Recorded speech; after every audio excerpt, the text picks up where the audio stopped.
Hello friend, চলে আসলাম নতুন একটা রেসিপি নিয়ে। মাই ডিফারেন্ট রেসিপিতে আপনাদের সবাইকে স্বাগত।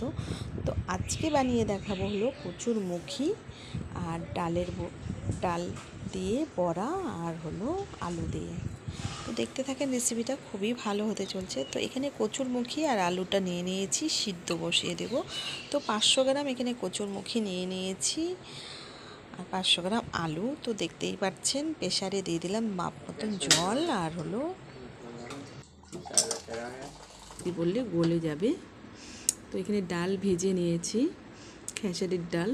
তো সেই ডালটা এবার মিক্সিতে পিষে নিয়ে আসবো। 2 কাঁচা লঙ্কা দিয়ে দিলাম। পিষে নিয়ে আসা হয়ে গেছে। ডালের পকোড়া করে নেব হলুদ আর লবণ মিলিয়ে। কড়াইতে তেল দিয়ে দিয়েছি, তো একটা একটা করে বড়া ছাড়ছি।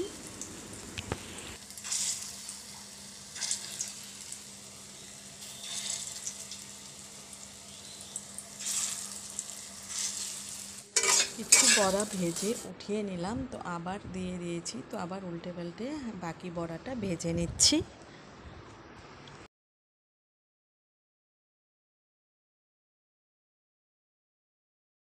জিরা আর তেজপাতা কড়াইতে ভেজে নিয়েছি। তো এবার পাটায় মশলাটা করে নেব।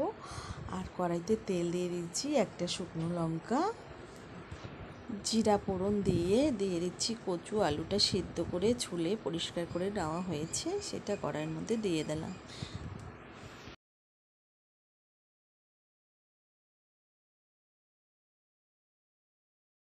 চার পাঁচটা দিয়ে দিলাম কাঁচা লঙ্কা ফেড়ে। তারপরে দিয়ে দিচ্ছি লবণ স্বাদ অনুযায়ী। তারপরে দিয়ে দিচ্ছি হলুদের গুঁড়ো, দিয়ে ভালো করে মিক্স করে ভেজে নেব সবজিটাকে।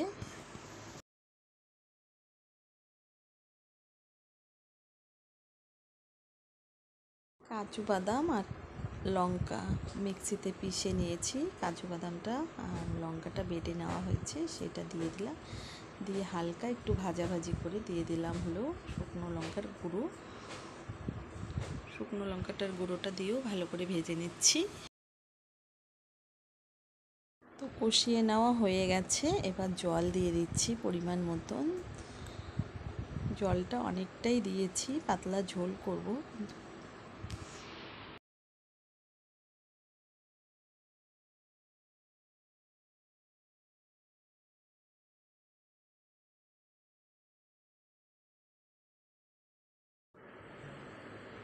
ঝোলটা ফুটে গেছে, এবার বড়া ভেজে রেখেছিলাম, ডালের বড়াটা দিয়ে দিলাম।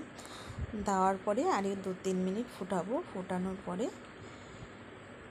তারপরে ভাজা মশলাটা ছিল, জিরা তেজপাতা বেটে রেখেছিলাম বাটায়, সেই মশলাটা দিয়ে দিলাম।